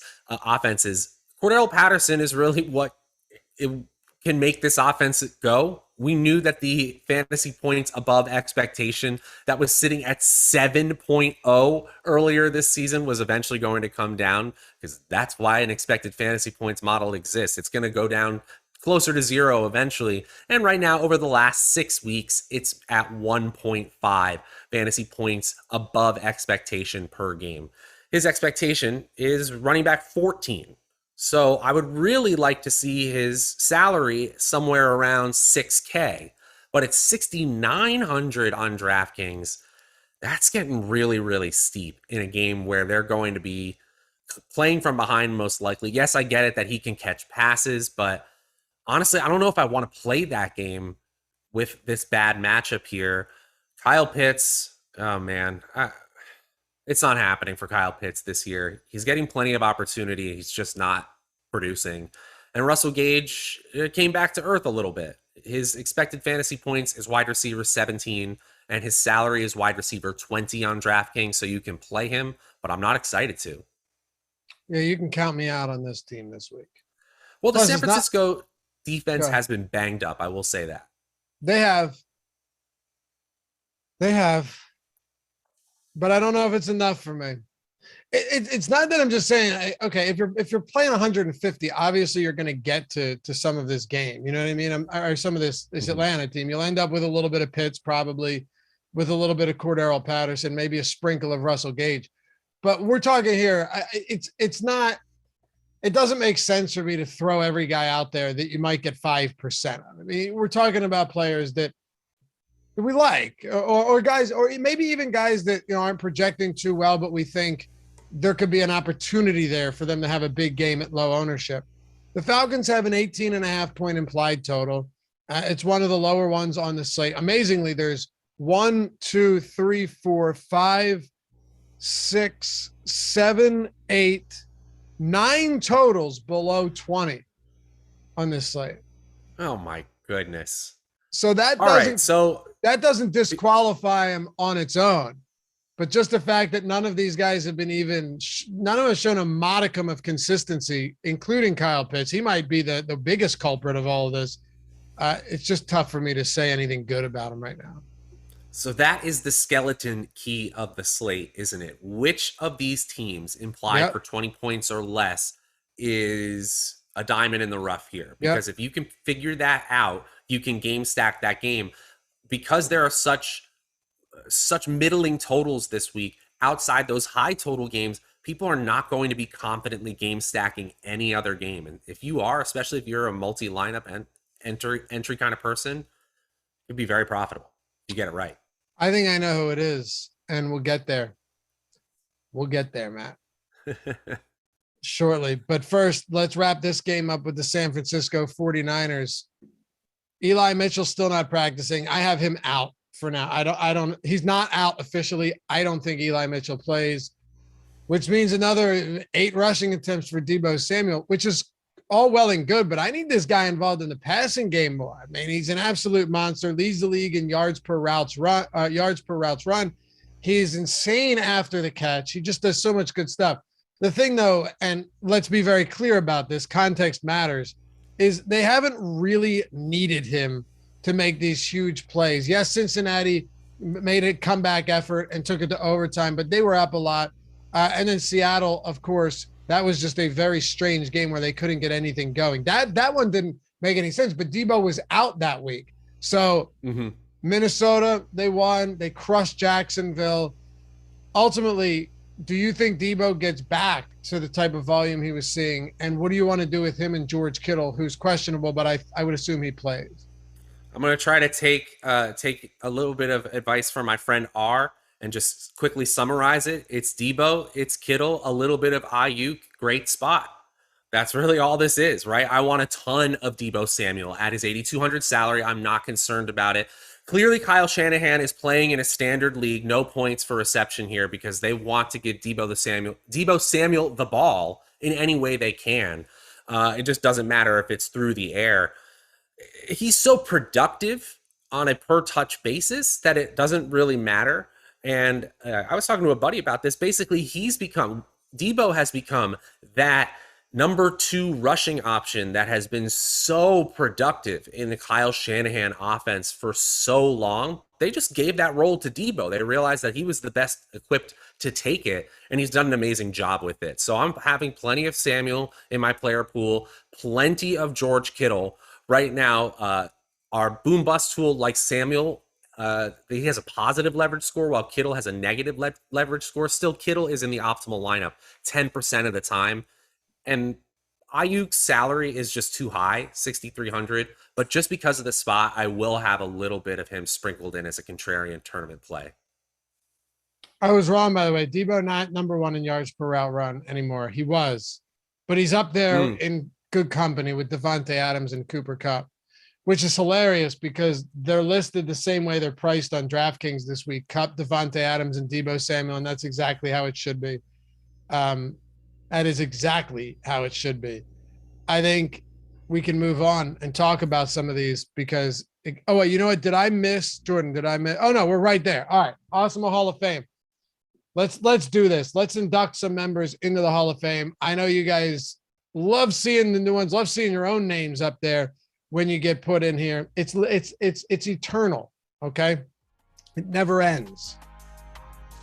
Neither do these submissions, Matt. Interminable, one might say. But no, you are eternally in. Once you are in, you are in. We will always remember you for that. And we're thinking about doing something crazy, like the all-time heaters, and I'm going to put you go to a burger place and it's like, if you can eat this 87-pound burger, we'll give you it for free. And then we'll put your name up on the wall. You don't know what I'm talking about? No, I dig it. Okay. I love it. I'm thinking about doing that with like an all-time heaters, right? So okay. Jordan Lockhart, Peter Hanley, Gene Kim, those guys. And then every time someone gets there, I'll get another plaque. We'll get it made, and then we'll put that plaque up on it. Like the things you put on a little wooden thing, and then we'll just keep adding to it as long as it gets. We have to have some way to qualify, but I think we can be subjective there, right? Like we know we know that Jordan is on a mega heater that is insane. We know that Peter Hanley was on an insane heater. We don't need any real type of requirements. Just saying this guy can't lose right now. You deserve it. The Awesemo Legends. Awesemo Legends. I like that. Okay. Anyway, if you're wondering what it is, Awesemo Hall of Fame, all you got to do if you want to get into this and get a free month of Awesemo Plus Platinum, $90 value, every single tool on the site for every sport, not just football, all of them created by the #1 player out there, is download the Awesemo profile picture at awesemo.com/avatar. Tweet your wins at Awesemo HOF. It's Awesemo Hall of Fame. Include Matt and myself on there as well. Draftaholic and Loughy_D. And win a free month of Awesemo Plus Platinum. That's all well and good, but a lot of people already are subscribers. Matt, they just want the love, the shout out. They want to be in the Awesemo Hall of Fame and get all that Twitter love as well, because why wouldn't you? Like SG, 3rd DraftKings mini max win in a month. That's awesome and extraordinarily hard to do with the size of those prize pools. Awesemo tools are the best in the game. I know I'm not getting any more free months, but still, see what I mean? That's perfect. I didn't even know that was first. But still wanted to share, and thank you all. Love watching the daily shows. Nice work, Sean Geezy. $7.50 up top. Oh, and if this is a quarter entry, a nickel, whatever, milli maker, doesn't matter. You still get yourself in here. Kevin Nelson took down the mini. See, thanks for the content. Starts with the process, ends with the lock. I like that. That's nice. $500 and 3rd place, $300 or $100. Keep them coming. Jordan Lockhart. Here we go. This fella punched his ticket to the DraftKings Live Final. He's going to Miami, baby. Thanks to everyone. Awesome. Appreciate your advice every day. Guy can't lose right now. Mega heater. Congrats, dude. Seth Curtis. Yo, let's get it, boys. 10,500. Big win there. NBA. Looks like, NBA Showdown. You got to love that. $70,000. Prize pool, 10K. He must have chopped with one other person. Jason Stone, 1st place takedown. 6,100. Big stuff for Jason. And then to wrap this one up, Ms. Unic chopping that showdown on Sunday Night Football, $13,800. Congrats to all of you. Huge stuff. You've been inducted and you get your free months. And hopefully we'll do this. Monday is going to be a big one. I feel it, Matt. I feel like we're just going to have some huge ones. I love it. I love it, guys. Congratulations. Awesome stuff. There was one guy that Lockhart is on the heater of a century, man. I know. Goodness it's insane. There's one guy that tweeted us. We'll get in on this on next week, I guess, but it was Monday Night Football. The commish, he just tweeted us DraftKings showdown. This was from a couple hours ago. He said, a couple days later, I wanted to give a well-deserved shout out to the best in the biz. We'll get this out there. So glad I found you guys. Only a matter of time until I bink one of these. Merry Christmas to you all. And he had $154,000 lineup. So, oh yeah. Damn. Oh yeah. So congrats to Commish, Tyler Mattis. We'll have you in here tomorrow. Jordan, see if you can find. No, you know what? We'll get our Hall of Fame guys to find that. All right, let's wrap it up, Matt. Seattle and the LA Rams. Seattle getting 4.5 on the road. Darrell Henderson's still on the COVID list. I think he probably plays. It would be 8 days after he had it. He got it last Saturday or was on the list. But Odell Beckham was placed on Tuesday. So that's a little bit more of a murky situation.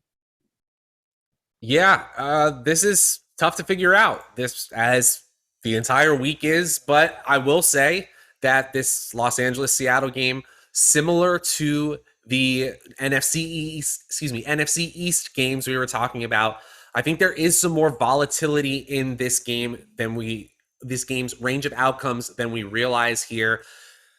The first instinct would be to say that this is a shootout. These offenses are definitely going to show up, but we could see a more playoffs style matchup as well.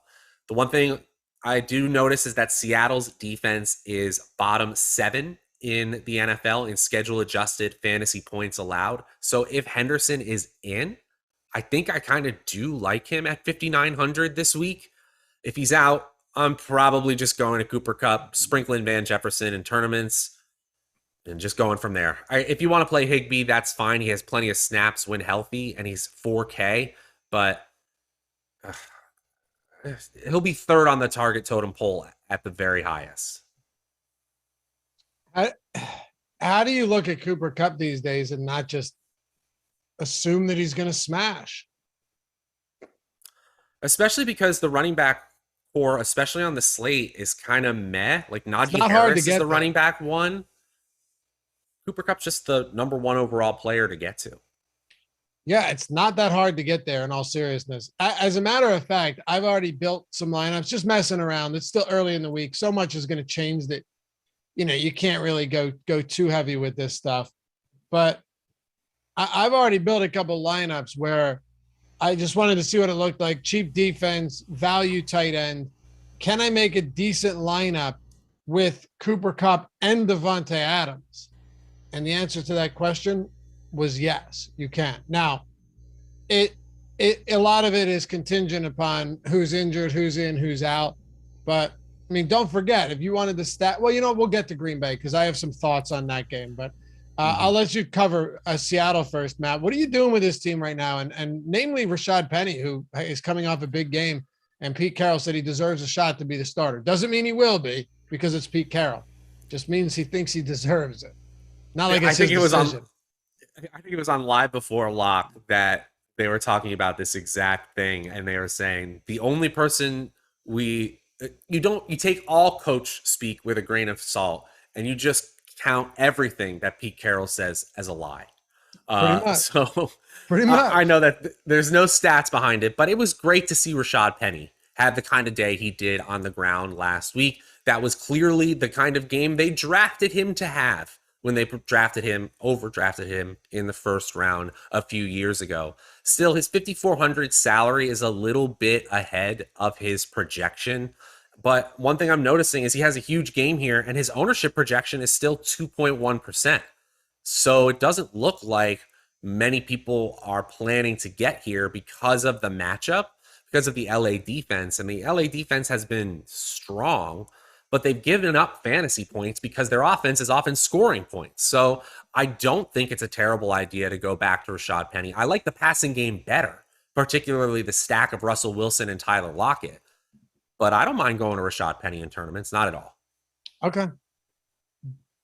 Do you think on the other side of this game with the Rams that there is I guess there is. I was going to say, do you think there's a better stack? Ultimately, according to our top stack tool, the two teams that are getting The highest top stack probability, and rightfully so, are the Rams and Buffalo. But the Rams are still the highest by a wide margin. They still have the highest leverage score on the slate. If Beckham doesn't play, man, you got Cooper Kupp, you have Van Jefferson, like you talked about Higbee, all of those guys, and just having like a Cooper Kupp and Van Jefferson with Stafford is going to be popular. But in the same breath, you can get different in other ways. There's so many ways on the lineup to get different. You don't have to be like, well, man, I don't want to stack this team because they're popular. Well, that's crazy. There are other ways to get different across any position, that all you need to do is tweak a couple things and you can still stack the best team on the slate if you want to, and you can stack the best players. Yeah, well said. And I really don't like I told you soing, because especially doing that Monday night show with Neil Orfield, Millionaire Please Maker do it. Winner. I like this stuff. Like he is superb at this. But they were talking about Ben Skowronek and Tyler Higbee being out, and what does that do for players like Bryson Hopkins? And I'm just sitting there going, more Cooper Kupp. Yeah, right. And they were like, well, what do we do about these auxiliary options? I was like, play the big three: Van Jefferson, Odell Beckham, and Cooper Kupp. Because it's pretty simple where you want to go with this offense. And if Beckham doesn't play, then it's even more concentrated to the big weapons. I agree. When you're already getting as much opportunity, as many targets as Cooper Kupp is, and then you start losing key pieces, what do you expect to happen? Do you know what Cooper Kupp's target share was last game? I don't know what it is. I'm going to guess look it up. It is Take a guess. 55%. 55%. Okay. 50%. 15 targets on 30 pass attempts. So good guess. That is crazy. That is crazy. 13 receptions on 15 targets. 50% target share against the Arizona Cardinals. There were people that are like, man, a close matchup, man. People going, he struggled against the Cardinals earlier this year. It was his only bad game. Can't play him. All right, well, whatever you say, pal. Whatever you say. I like this team. I love Cooper Kupp. I'll get to Jefferson. Higbee's whatever. He's going to be out there for like 100% of snaps. It was a false positive nonsense that they didn't let him play that game. That was crazy. Rule. Stupid rule. But if you can get me, 5-6 targets from Tyler Higbee in a stack against Seattle, I'm really not opposed to it, to be honest. I'm not opposed to 5-6 targets. He will be, and he could have upside for more because he's playing 90 to 100% of snaps. If Odell Beckham's out even more, you could do worse than that. I agree. We'll agree. What if Beckham plays? If Beckham plays, I think he's a solid option in tournaments. Seattle's defense is not strong. They're below average in schedule adjusted fantasy points allowed this season. They're 6th worst in the NFL. They're a little bit of a run funnel. Again, it comes back to that ambiguous backfield, but I'll take Beckham. Right now, assuming he's in, we had him projected at 6% ownership, and his chance of being in the optimal, again, if healthy, is around 9%. Super high leverage score. I like it. Ready to wrap this one up? Oh, no, we got two games to go. 2 games left. 2 games. I don't imagine one of them is going to take all that much time. I really want to get to this Green Bay game. Me too. All right. How many likes? We got 92 likes. 8 away, Matt. 8 from 100. Let's do this, guys. We got this. Please. Don't embarrass me in front of my family. Denver, Cincinnati. Bengals coming off, Broncos coming off a big win. Bengals coming off a big overtime loss. So both teams pretty evenly matched according to the spread. It's 2.5 points. Denver favored at home. So if this was on a neutral field, you're looking at essentially a pick 'em. I don't know. Mm-hmm. Cincinnati, Jamar Chase, great game, 2 scores. Joe Burrow's not practicing, but that's just maintenance. He's fine. The finger looks fine to me. T. Higgins, Joe Mixon. Joe Mixon's a little too expensive for me this week, especially now that Samaje Perine's catching all those passes. So I'm out there. I don't have an issue if you want to get to some Chase and T. Higgins, but I will say right now, I'm not prioritizing Cincinnati. Maybe you could change my mind. I think I'm fine playing Joe Mixon in tournaments. His chance of being the optimal lineup is 6.3% right now. His ownership is 6.5%. He's right there. To me, a player like Joe Mixon is interesting in tournaments because I think he has a higher upside than a player like Najee Harris, even if the game total isn't very good.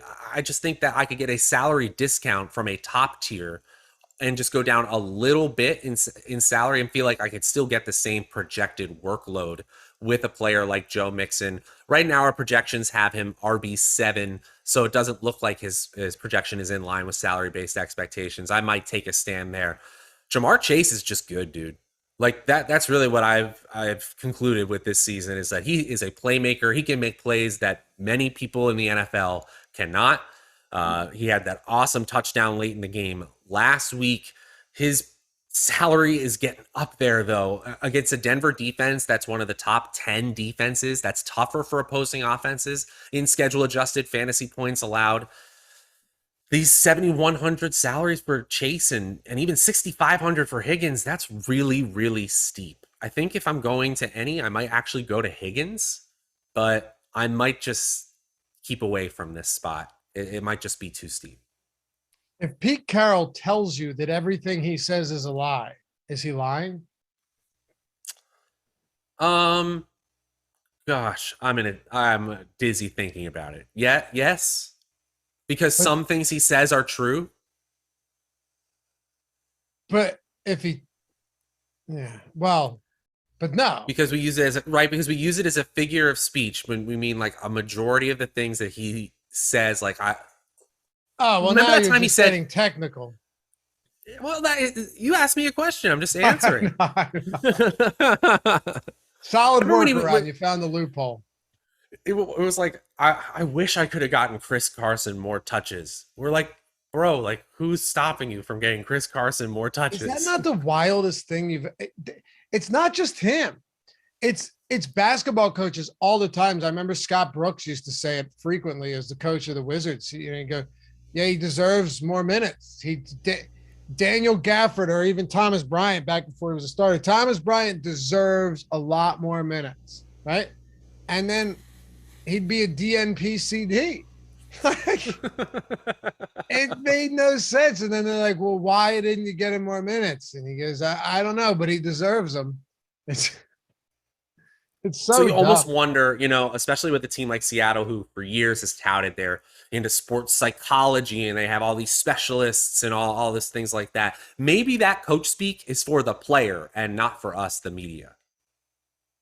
Right? To boost them up or to get them fired up more so than an actual truth. Yeah, but what happens then when you just shit on them at game time?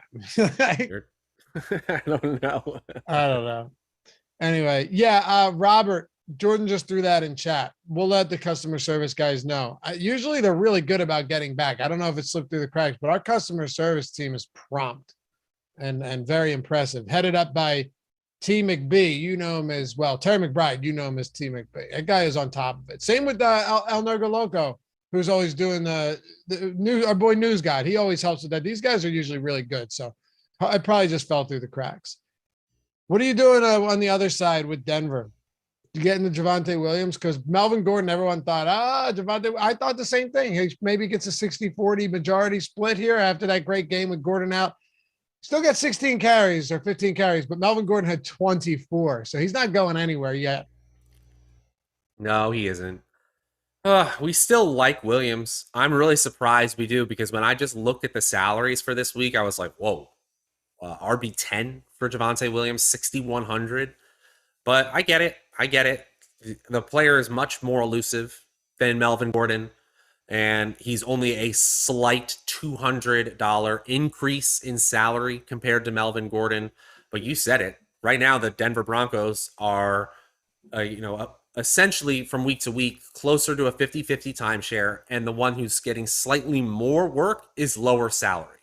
So Melvin Gordon is the quote-unquote value play in that regard. I just kind of think that compared to salary-based expectations, the answer here is really Javonte Williams because he's good, Jerry Jeudy because the salary is fine, and that's probably it. Noah Fant at 4,400. Okay.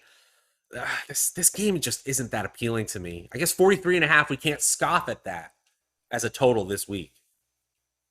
Yeah, Denver's not fun though. They're not.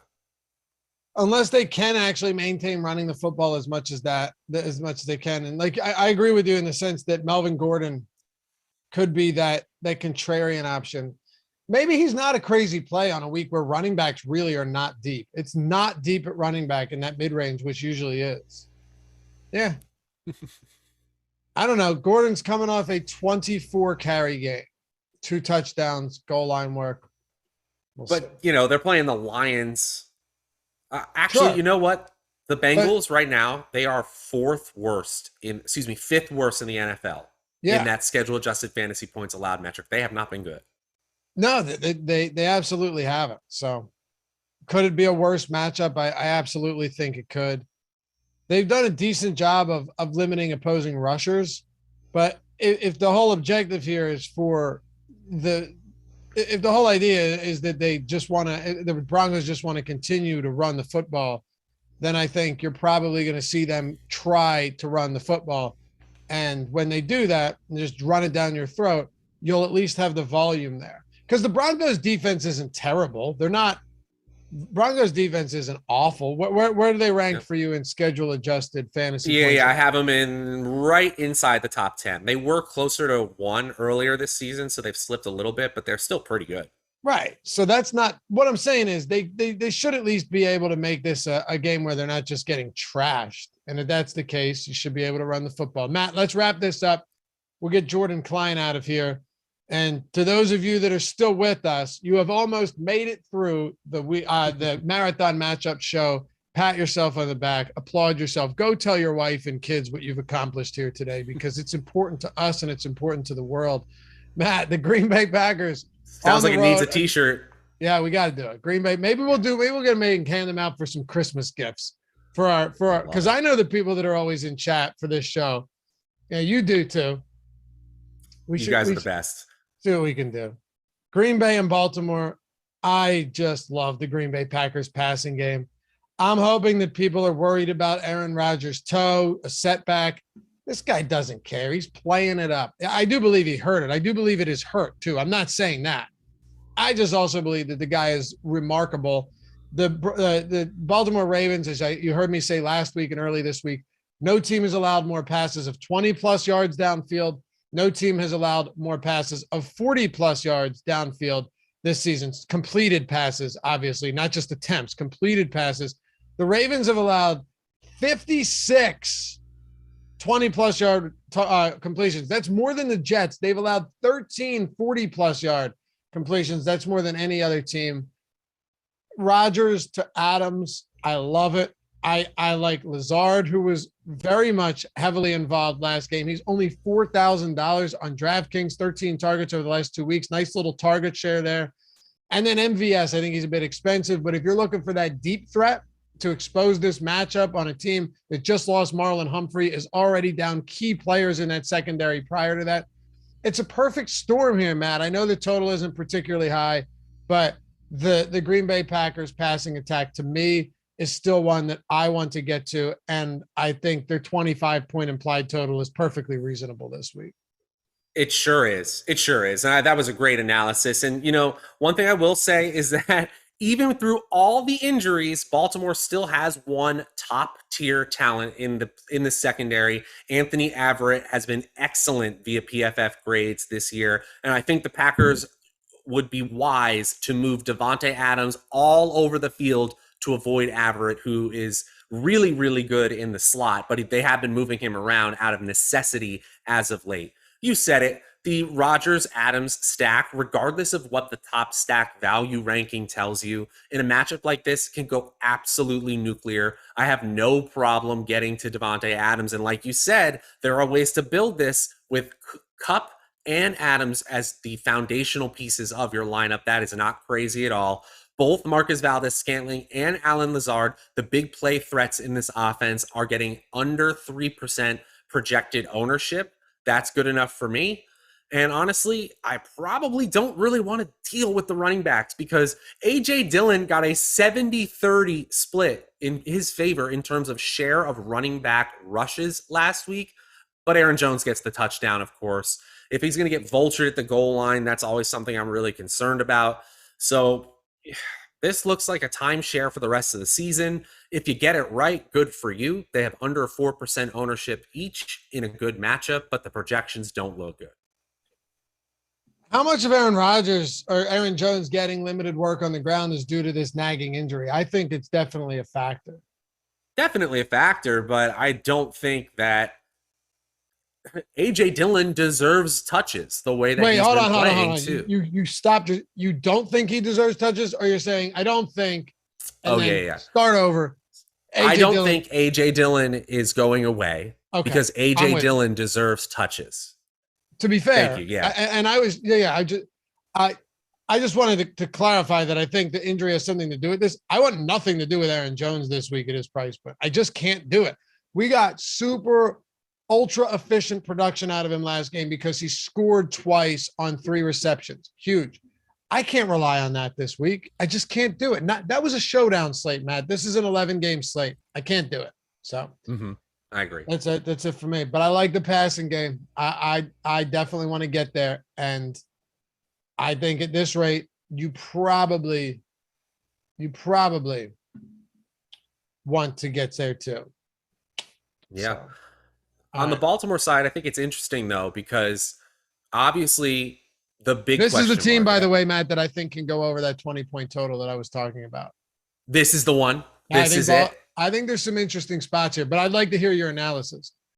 Well, I was on the Odd Shopper this morning, and because the slates are so crazy, I wanted to check some of the player props, some of the money lines, some of the over-unders that we had going on, and I noticed that based on our probability of Lamar Jackson playing, right now we're looking at the over for this game and the Ravens money line as positive ROI bets. And I kind of get it, right? Because this game could easily be much, much closer, if not a win for Baltimore, if Lamar Jackson plays and they're able to establish the game that they want to play here. If Jackson is out, I really don't see Tyler Huntley being able to lead this team to victory. The Green Bay Packers have been significantly better on the defensive front over the second half of the season. They right now rank 5th in schedule adjusted fantasy points allowed to opposing offenses. Over the last 3 games, they are actually, against the pass. So this season, they are 5th best in yards allowed per pass attempt. Even without Jair Alexander, their secondary is really impressing me. Doesn't mean you can't play Marquise Brown or Rashad Bateman, but honestly, I think the real way that Baltimore wins this game is Jackson plays, and Jackson and the running backs run all over the susceptible Green Bay rushing defense. I like it. I have 2 things to mention here. Mark Andrews is a stud and still caught 11 of 11 targets despite Tyler Huntley being out there most of the game. Tyler Huntley's got some wheels as well. If he starts in large field tournaments, I don't mind getting some skinny stacks of Tyler Huntley and Mark Andrews. It's not the craziest idea. Run it back with Devontae Adams. That could be a nice little way to get different with this game. And 2, we got to go because the MMA strategy show is coming up. It's been a fun show. But where do you think Devontae Freeman ranks in total touches over the last month among running backs? Is he top 12? Is he 12th? 6th. Wow. I did notice that Lamar Jackson has added the dump off pass to his arsenal. He doesn't just take off in that regard anymore, and it has affected Freeman's stats. He has more. Devontae Freeman has as many targets over the last 5 games as J.K. Dobbins did all of last season. So the interesting thing too, though, is Baltimore is throwing at a 56% clip this year. So it's not even just that they've designed the offense differently in terms of dump offs, but I agree there is more of that. It's also the fact that there's more to go around. They threw at the league low 44% clip in 2020. Now they're at 56%. That's a big step up. I'm not saying they're towards the top of the league, but they're a lot closer to the middle than they were last year. So Devontae Freeman, if he goes wildly overlooked in this game, I am not opposed to getting to a guy that just look at his workload. Look at his workload. We can end with this. Look at his workload the last couple of weeks. 13 carries, 5 targets. 14 carries, 8 targets. 16 carries, 1 target. 16 carries, 6 targets. That's the last 4 weeks. The guy is the lead back. He is the lead pass catching back. And I think there is at least some value in there at a mid 5K price point. That'll work. That'll absolutely 18 touches or 18 opportunities will absolutely work at a little over 5K. Yeah. So look, he's not very efficient. But he has the same amount of touches over the last month as Najee Harris. He's way cheaper, and Najee Harris has no offensive line either. So no offensive line. So if you're getting away from that and you're like, at least let me find someone that has some volume and is involved in as a rusher and a passer or a pass catcher, and you need someone cheap, that's your guy. That's all. Matt, final thoughts. What do you got going on this week before we turn it over to the Awesemo MMA show? Oh, I got lots coming up. I got a main slate matchups article for you guys. I got showdown matchups for all the Sunday and Monday games. And I'll be on the live before lock show an hour before the Sunday slate. Very excited to get back and talk about it once we have a little more clarity with all these injuries. You guys made it. We all made it. You're the greatest. No better audience out there than the one that watches every week the Marathon Matchup Show. And if you're new, welcome. Hit that thumbs up. But more importantly, subscribe so you don't forget about us. You don't want to do that. And hit Matt up on Twitter at Draftaholic, me at Loughy_D. And the most important thing before we go, shout out to your boy, Jordan Klein, the long haul today, producing all these shows right in a row. Jordan Klein, hit him up, say hello, thank the man, and we are out. Peace. See ya.